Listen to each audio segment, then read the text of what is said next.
وہ ابھی مرنا نہیں چاہتا تھا۔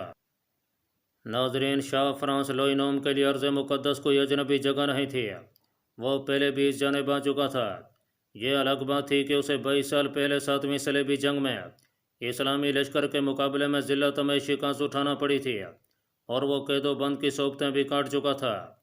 صلیبی جنگ میں شکست کھانے کے بعد وہ اس امید سے 6 سال تک ارض مقدس میں مقیم رہا کہ شاید کوئی ایسی صورت نکلے جس سے وہ کم از کم عزت کے ساتھ اپنے وطن واپس لوٹ سکے، مگر یافا سیدا کیساری اور رقہ کے قیام کے دوران وہ صلیبی سرداروں کی معاونت سے معمولی کارروائیوں سے زیادہ کچھ نہ کر سکا، اور جولائی 1254 عیسوی کو وہ واپس فرانس لوٹ گیا۔ ممکن تھا کہ وہ دوبارہ ارض مقدس کی جانب رخ کرنے کا کبھی سوچتا، مگر سلطان بیبرس کی مسلسل فتح یابی اس کے دل میں کانٹا بن کر چبھی۔ شاہ قسطنطنیہ کلیمنٹ کے جرحانہ خطوط نے اس پر نمک کا کام کیا، بھرا ہوا زخم ایک بار پھر کھل گیا۔ شاہ لوئی نوم کے دل میں مسلمانوں سے انتقام لینے کا جذبہ اٹھ کر آیا۔ اس کی مذہبی خدمات کا جذبہ بھی پوری طرح سرد نہیں ہوا تھا۔ اپنے ہم قوموں میں عزت و منزلت کی خواہش نے سر اٹھایا، اور اس نے آگے بڑھ کر نصرانیت کی مذہبی جنگ کی قیادت کا برملا اظہار کر دیا۔ شاہ فرانس کی ذاتی دلچسپی کو دیکھتے ہوئے نصرانیوں کی بڑی تعداد اس کے لشکر میں رضاکارانہ طور پر شامل ہو گئی۔ یہ الگ بات تھی کہ شاہ فرانس نے دل کھول کر سپاہیوں میں اعلیٰ اور پرکشش انعامات و اعزازات تقسیم کیے۔ اس نے سڑکوں اور چوراہوں پر کھڑے ہو کر لوگوں کو راہ خدا میں اس کار خیر کی انجام دہی کے لیے ابھارا۔ دن رات کی عسکری تیاریوں کے باعث وہ 60,000 کے قریب فوج تیار کرنے میں کامیاب ہو گیا۔ 1270 عیسوی کے آغاز میں وہ اپنے صلیبی تالے ازماؤں کو ساتھ لے کر فرانس سے نکلا۔ اسے رخصت کرنے کے لیے کئی نامور شخصیات فرانس پہنچیں، جن میں شاہ قسطنطنیہ بھی شامل تھا۔ صلیبی لشکر جرار بڑے فخر سے بحری بیڑوں میں سوار ہوا۔ وہ سب سمندری راستے سے ہوتے ہوئے بلاد مصر کے ساحلوں پر اترنے کے خواہش مند تھے۔ جہاز جو ہی خشکی سے کچھ دور ہوا تو شاہ فرانس لوئی نوم کے ہمدرد اور خیر خواہ عہدیداروں نے باہمی صلاح مشورہ کرتے ہوئے ایک نئی تجویز شاہ لوئی نوم کے سامنے پیش کی، جس کا خلاصہ یہ تھا کہ بلاد مصر میں اترنے کی بجائے انہیں شمالی علاقہ جات کی جانب بڑھنا چاہیے، اور ان علاقوں پر قبضہ کرنے کے بعد بلاد مصر بڑھنا چاہیے۔ اس طرح خشکی کا ایک بڑا حصہ ان کے تصرف میں رہے گا، اور زمینی پیش قدمی میں کوئی رکاوٹ پیش نہیں آئے گی۔ شمالی علاقہ جات کی جانب سے حملہ کرنے کی صورت میں سب سے اہم کامیابی یہ تھی کہ وہاں موجود اسلامی حکومتیں مکمل طور پر خود مختار تھیں، اور ان کے پاس اتنا حربی ساز و سامان بھی نہیں تھا کہ وہ جم کر مقابلہ کر پاتے۔ خصوصاً خاندان بنو میرین کی حکومت کو وجود میں آئے ہوئے صرف 2 سال ہوئے تھے۔ شاہ لوئی نوم کو اپنے سربراہ وردہ سرداروں کی تجویز بے حد بھائی، اور اس نے پہلے شمالی افریقہ کے مسلمانوں کو زیر کرنے کا فیصلہ کر لیا۔ جہازوں کا رخ بلاد مصر کی بجائے افریقہ کے شمالی ساحلوں کی جانب موڑ دیا گیا۔ شاہ لوئی نوم کے دل میں یہ بات سما چکی تھی کہ اگر بالفرض اسے سلطان بیبرس کے مقابلے میں منہ کی کھانا پڑی تو بھی شمالی افریقہ میں نصرانی ریاست کا قیام اس کارروائی کی سب سے بڑی اور اہم کامیابی قرار پائے گی۔ مختلف مشوروں کے بعد وہ لگاتار کئی ہفتوں کی مسافت کے بعد فرانسیسی بحری بیڑوں نے ساحلوں پر صلیبی لشکر کو اتار دیا۔ تیونس کے سلطان کو جب صلیبی لشکر کی آمد اور ساحلی علاقوں پر ان کے قبضے کی خبر ملی تو وہ بے حد پریشان ہوا۔ سلطان تیونس نے فوری طور پر اقدام کرتے ہوئے تمام شہروں میں خوراک ذخیرہ کر کے قلعہ بند ہونے کی ہدایت کی، اور ساتھ ہی مسلمانوں کو صلیبی مرکز سے نمٹنے کی تاکید کی۔ یہ بڑا نازک موقع تھا۔ شاہ لوئی نوم اپنی دانشت میں بالکل صحیح فیصلہ کر کے تیونس پہنچا تھا۔ اگر وہ اپنے مقصد میں بھرپور انداز میں کامیاب ہو جاتا تو دنیا کی کوئی طاقت تیونس و مراکش میں نصرانی ریاست کے قیام کو روک نہیں سکتی تھی۔ سلطان بیبرس تیونس سے کافی دور تھا۔ جب تک وہ ان کی جانب بڑھتا تو شاید دیر ہو چکی ہوتی۔ ناظرین، متی الدین چونک کر اس شخص کو دیکھ رہا تھا۔ اس کے قد و خال اسے کسی قدر شناسا سا محسوس ہوئے۔ اچانک اس کے ذہن میں روشنی کا ایک جھماکہ ہوا، اور اس اجنبی کا چہرہ ذہن کے کرتاس پر ابھر آیا۔ حیرت کی ایک لہر نے متی الدین کو اپنی لپیٹ میں لے لیا۔ وہ ٹوٹے پھوٹے الفاظ میں صرف اتنا ہی کہہ پایا، ارزق، میرا اندازہ درست نکلا، تم متی الدین ہی ہو۔ ارزق کے چہرے پر دھیمی سی مسکراہٹ پھیل گئی۔ ابھی کچھ دیر پہلے میری اچانک تم پر نظر پڑی۔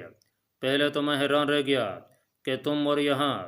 اللہ کی قسم مجھے قطعاً امید نہیں تھی کہ تم سے دوبارہ ملاقات ہو سکے گی۔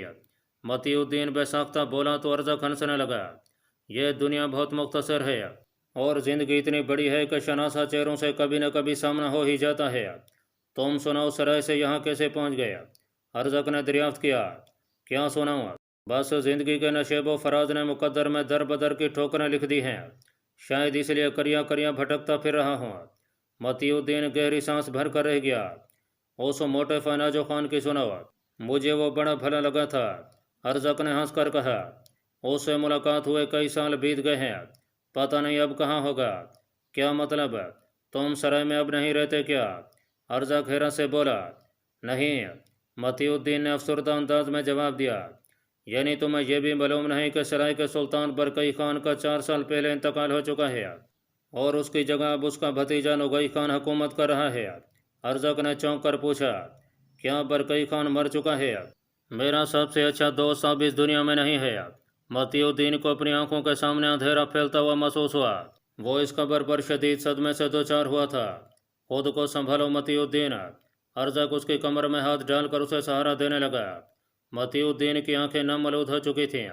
اسے ٹھیک سے معلوم نہیں تھا کہ برکئی خان سے ملاقات کو کتنا عرصہ بیت چکا ہے، مگر وہ ابھی تک اس احساس میں مبتلا تھا کہ وہ آج بھی اس کی واپسی کا منتظر ہوگا، اور جب وہ گل وقوز کے ساتھ سرائے میں قدم رکھے گا تو اس کی ظریفانہ آواز اس کے کانوں میں ضرور پڑے گی۔ برکئی خان کی وفات کی خبر سن کر وہ نڈھال سا ہو گیا۔ ارزق اسے سہارا دے کر قریبی کوبہ خانے میں لے آیا۔ ارزق نے اس کے لیے گرم گرم قہوہ منگوایا۔ کچھ دیر بعد متی الدین کی طبیعت سنبھلی تو کئی سوال اس کے لبوں پر مچل کر رہ گیا۔ ارزق نے اسے تفصیل بتائی تو مغموم صورت بنائے بیٹھا رہا۔ ارزق نے اس کی حالت پر اندازہ لگایا کہ اسے کچھ آرام کی ضرورت ہے، اس لیے اس نے ایک اچھی سی سرائے میں اس کے قیام کا بندوبست کیا اور اسے وہاں چھوڑ کر رخصت ہو گیا۔ ارزق اچھی طرح جانتا تھا کہ متی الدین کے غم کا مداوع اسی میں ہے کہ اسے کچھ دیر کے لیے تنہا چھوڑ دیا جائے۔ ارزق کے جاتے ہی متی الدین کا تھما ہوا لہو جیسے پھوٹ پڑا اور وہ بچوں کی طرح رونے لگا۔ ناظرین، شیخ ابو رضیاء کو دوسرے دن معلوم ہوا کہ گل وقوز کو کسی مہم کے لیے روانہ کر دیا گیا ہے۔ ایسا پہلی مرتبہ ہوا تھا کہ کسی اہم فرد کو مہم پر روانہ کیا گیا اور اس کی خبر اسے پیشگی نہ مل پئی ہو۔ شیخ الرئیس عموماً تمام مہمات میں اسے مشورہ کیا کرتا تھا۔ یہ چونکہ خلاف معمول عمل تھا اس لیے وہ کھنک سا گیا۔ گل وقوز کے زہر آلود جملے اس کی سماعت میں ایسے گونجتے رہتے کہ وہ اکثر رات کو چین کی نیند سو نہیں پاتا تھا۔ وہ کئی دن سے اس طاق میں تھا کہ وہ شیخ الرئیس کی کوئی حرکت دیکھے جس سے اس کے شک کو تقویت مل سکے۔ اس کام کے لیے اس نے اپنے کئی وفادار غلاموں کو مامور کیا کہ وہ شیخ الرئیس کے پاس اگر کسی کو جاتا دیکھیں تو اسے فوراً خبر کر دیں۔ اسے زیادہ انتظار نہیں کرنا پڑا۔ تیسرے دن اس کے غلام نے خبر دی کہ شیخ الرئیس کا ایک خاص غلام اس کے خاص کمرے میں تنہائی میں ملاقات کے لیے بلوایا گیا ہے۔ خاص غلام کا نام سن کر اس کا ماتھا ٹھنک سا گیا۔ شیخ ابو رضیاء نے وقت ضائع کیے بغیر شیخ الرئیس کے خاص کمرے کی راہ لیا۔ وہ تیز رفتاری سے وہاں پہنچا تو اسے خاص غلام کمرے میں داخل ہوتا ہوا دکھائی دیا۔ اسے دیکھ کر شیخ ابو رضیاء کسی قدر محتاط ہو گیا۔ وہ دبے قدموں چلتا ہوا شیخ الرئیس کے کمرے میں پہنچ گیا۔ شیخ الرئیس کے خاص کمرے میں بلا اجازت داخل ہونا سنگین جرم تھا جس کا ارتکاب شیخ ابو رضیاء کر چکا تھا۔ وہ خاموشی سے اندر داخل ہوا اور ایک بڑے پردے کی اوٹ میں چھپ کر کھڑا ہو گیا۔ شیخ الرئیس خاص غلام کے ساتھ گفتگو میں مصروف تھا۔ گفتگو کا پہلا حصہ تو وہ سننے سے محروم رہ گیا، مگر جو فکرہ اس کے کانوں میں پڑا وہ اسے چونکا دینے والا تھا۔ شیخ کبیر الدین خاص غلام سے کہہ رہا تھا، گل وقوز کو زیادہ ہی اونچا اڑنا شروع ہو گئی ہے، اس لیے میں نے اس بات کا حتمی فیصلہ کر لیا ہے کہ اس کانٹے کو راہ سے صاف کر دیا جائے۔ جیسا آپ کا حکم ہوگا بالکل ویسا ہی ہوگا شیخ الرئیس۔ غلام نے مؤدب لہجے میں کہا، میں نے گل وقوز کو قاہرہ روانہ کیا ہے، وہ ابھی زیادہ دور نہیں پہنچی ہوگی۔ تم فوراً نکل جاؤ اور اسے ویرانے میں زندگی سے آزاد کر دو۔ خیال رکھنا کہ تمہیں قتل کرتے ہوئے کوئی نہ دیکھے۔ میں نہیں چاہتا کہ ہمارے درمیان غلط فہمیاں پھیلیں اور ہم اپنے اولین مقصد کو چھوڑ کر ایک دوسرے سے دست و گریباں ہو جائیں۔ شیخ الرئیس کے لہجے میں فکر مندی رہی تھی۔ شیخ الرئیس، فکر مت کیجیے، میں گل وقوز کی لاش کو ایسی گہرائی میں دفن کروں گا کہ اس کی خاک تک بھی کوئی نہیں پہنچ پائے گا۔ غلام نے دانت نکال کر جواب دیا، اس پر جھپٹتے وقت ذرا خیال رکھنا، وہ خاص تربیت یافتہ ہے۔ اگر اسے ذرا سا بھی شک ہو گیا کہ تم اس کی جان لینے کے در پہ ہو تو وہ یقیناً مدافعت پر اتر آئے گی۔ شیخ الرئیس نے ہدایت کی۔ غلام نے پوری یقین دہانی کری اور اجازت لے کر کمرے سے باہر نکل گیا۔ شیخ ابو رضی اپنی جگہ سے گمسم کھڑا تھا جیسے کسی نے اس کے قدموں کے نیچے سے زمین کھینچ لی ہو۔ وہ بار بار یہ یقین کرنے کی کوشش کر رہا تھا کہ کہیں یہ سب خواب تو نہیں ہے۔ پھر اسے یقین آ ہی گیا کہ شیخ الرئیس نے کچھ لمحے پہلے جو الفاظ ادا کیے تھے وہ حقیقت ہی ہے۔ وہ احتیاط سے پیچھے ہٹا اور کسی قسم کی دھمک پیدا کیے بغیر خاص کمرے سے باہر نکل آیا۔ اس کے دل و دماغ میں تیز آندھیاں چل رہی تھیں۔ شیخ ابو نصر متی الدین اور اب گل وکوز، اس کا مطلب یہی ہوا کہ شیخ الرئیس کی نیت میں فطور پیدا ہو چکا ہے اور وہ ایک ایک کر کے اپنے ساتھیوں کو پراسرار انداز میں قتل کرتا جا رہا ہے۔ شیخ ابو رضیہ کو ماتھے پر چپچپاہٹ کا احساس ہوا تو وہ چونک گیا۔ اس کا ماتھا پسینے سے شرابور تھا۔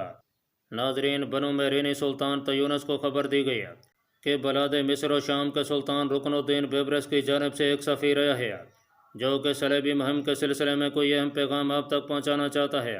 سلطان تیونس کو کچھ لمحوں کے لیے یقین نہیں آیا۔ اس نے اسے کوئی صلیبی ہتھ کنڈا قرار دیتے ہوئے ملاقات سے انکار کر دیا۔ اس کی سیدھی سادی وجہ یہ تھی کہ سلطان تیونس کے سفارتی روابط سلطان بیبرس کے ساتھ نہ ہونے کے برابر تھے اور اس نے صلیبی لشکر کی آمد پر ابھی تک کسی بھی طرف کوئی ایسا پیغام نہیں بھیجا تھا کہ صلیبی مقابلے میں اس کی عسکری مدد کی جاتی۔ کچھ عمران نے سلطان تیونس کو مشورہ دیا کہ سفیر کی بات سننے میں کوئی حرج نہیں، اگر وہ سلطان بیبرس کی جانب سے نہیں آیا تو کوئی بات نہیں، کم از کم ہمیں یہ تو معلوم ہو جائے گا کہ اس کی آمد کا مقصد کیا ہے۔ سلطان تیونس نے عمرہ کے اصرار پر سفیر کو دربار میں طلب کر لیا۔ سفیر ایک اوسط عمر کا شخص تھا۔ اس نے سلطان تیونس کو تعظیم دیا۔ سلطان تیونس کو اس کا انداز بھلا لگا۔ اس نے نرم لہجے میں وجہ دریافت کیا تو سفیر بولا، مسلمانوں کے سلطان کا اقبال بلند ہو اور جذبہ ایمانی ہمیشہ بیدار رہے۔ میرا نام امیر رکن الدین ہے۔ میں بلاد مصر کے سلطان بیبرس کا نمائندہ بن کر آپ کے پاس آیا ہوں۔ سلطان بیبرس بے تابی سے اس صلیبی لشکر کی آمد کا انتظار کر رہے تھے، مگر صلیبی لشکر کسی مصلحت کے تحت بلاد مصر کا رخ کرنے کی بجائے تیونس کی سرزمین پر اترا ہے۔ سلطان بیبرس کو اس خبر کے بعد خاصی فکر لاحق ہے کہ کہیں آپ کی حکومت کمینہ خصلت نصرانیوں کے سامنے زیر نہ جائے، اس لیے مجھے حالات کی صحیح آگاہی کے لیے آپ کے پاس بھیجا گیا ہے۔ اگر آپ مناسب خیال فرمائیں تو سلطان بیبرس کی افواج صلیبی لشکر کے مقابلے کے لیے آپ کی پوری مدد کرنے کو تیار ہیں۔ ہمارے بیشتر سالار صلیبی مقابلے کے لیے سفارت کی بجائے لشکروں سمیت خود آنے کے خواہش مند تھے، مگر سلطان بیبرس نے انہیں صرف اس لیے روک دیا ہے کہ کہیں آپ یہ گمان نہ کر بیٹھیں کہ بلاد مصر کا رقبہ بڑھانے کی کوشش کی جا رہی ہے۔ رکن الدین، ہمیں تمہارا انداز گفتگو پسند آیا۔ اس بات میں کوئی شک نہیں ہے کہ ہمارے پاس عسکری ذرائع کی کمی ہے اور ہم صلیبی لشکر کے مقابلے میں خود کو کمزور پاتے ہیں، مگر ہمارے حوصلے بے حد بلند ہیں اور ہم برگاہ الہی میں دعا گو ہیں کہ وہ خالق کائنات ہماری غیبی مدد کرے اور ہمیں فتح و نصرت سے نوازے تاکہ ہمیں دوسروں کے سامنے دست دراز نہ ہونا پڑے۔ ہم تمہارے سلطان کی نیت اور جذبات سے خوش ہیں کہ اس کا دل سرزمین پاک اور دین اسلام کے سب سے کمینے دشمن کی موجودگی کو پا کر بے چین ہو گیا ہے۔ اللہ تعالیٰ سب کو ایسی قوت ایمانی عطا کرے۔ تم ہماری جانب سے اپنے سلطان کا شکریہ ادا کرو۔ سلطان تیونس رکن الدین سے متاثر دکھائی دیا۔ آپ کا پیغام سلطان محترم تک پہنچ جائے گا۔ رکن الدین کسی قدر توقف سے بولا، سلطان محترم، میری ایک عرض ہے، اگر آپ اسے شرف قبولیت فرمائیں تو مجھے دلی مسرت ہوگی۔ سفیر رکن الدین کی بات سن کر سب لوگ چونک کر اس کی جانب دیکھنے لگے۔ ہاں بولو، ہم سننے کے بعد فیصلہ کریں گے، سلطان تیونس نے نرمی سے کہا۔ ایک سفیر ہونے کی حیثیت سے میرا جو فرض تھا وہ بجا لایا، مگر ایک مسلمان کی حیثیت سے جو فرض ہے اس کی تکمیل میں دل بے تابی کا شکار ہے۔ اگر سلطان محترم اجازت مرحمت فرمائے تو میں اپنے ساتھیوں سمیت اس صلیبی مرکے میں بطور رضاکار سپاہی حصہ لینا چاہتا ہوں، مگر سلطان بیبرس تک خبر کیسے پہنچے گی؟ سلطان تیونس حیرت سے بولا، ہمارے سفارتی گروہ میں 10 افراد شامل ہیں اور میں سے 2 واپس لوٹ جائیں گے جو کہ سلطان بیبرس کو آگاہ کریں گے، جبکہ باقی 8 جہاد میں شریک ہوں گے۔ ہمیں اس امر کی اجازت سلطان محترم کی جانب سے پہلے ہی مل چکی ہے اور شک و شبہ کی دوری کے لیے ہمارے پاس اجازت نامہ بھی موجود ہے۔ اگر آپ کو کسی قسم کا کوئی شبہ ہو تو ہم اجازت کا مراسلہ آپ کی خدمت میں پیش کر سکتے ہیں۔ رکن الدین نے لجاجت بھرے انداز میں کہا تو دربار میں موجود کئی افراد کا دل پسیج گیا۔ وہ سلطان تیونس سے توقع کرنے لگے کہ وہ اجازت دے دے سلطان تیونس نے ان سے مراسلہ لیا اور اس پر موجود تحریر کو بغور پڑھا۔ تحریر کے نیچے سلطان بیبرس کی شاہی مہر چوب تھی۔ کافی دیر سوچنے کے بعد سلطان تیونس نے انہیں اپنی سرزمین پر ٹھہرنے اور صلیبی جہاد میں حصہ لینے کی اجازت دے دی۔ رکن الدین نے اس پر سلطان تیونس کا عمدہ الفاظ میں شکریہ ادا کیا۔ ناظرین، چھٹا دن بھی یوں ہی گزر گیا۔ قلعہ بنیاس میں کوئی ایسی خبر نہیں پہنچی جس سے یہ معلوم ہوتا کہ گل بکوس کے ساتھ کیا ہوا۔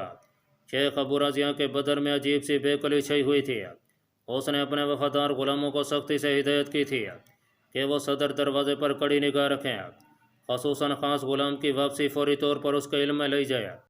شیخ الرئیس اپنے مشاغل میں مصروف تھا۔ اس کے وہم و گمان میں بھی نہیں تھا کہ شیخ ابو رضیہ اس کے اہم راز سے آگاہ ہو کر اس سے برگشتہ ہو چکا ہے۔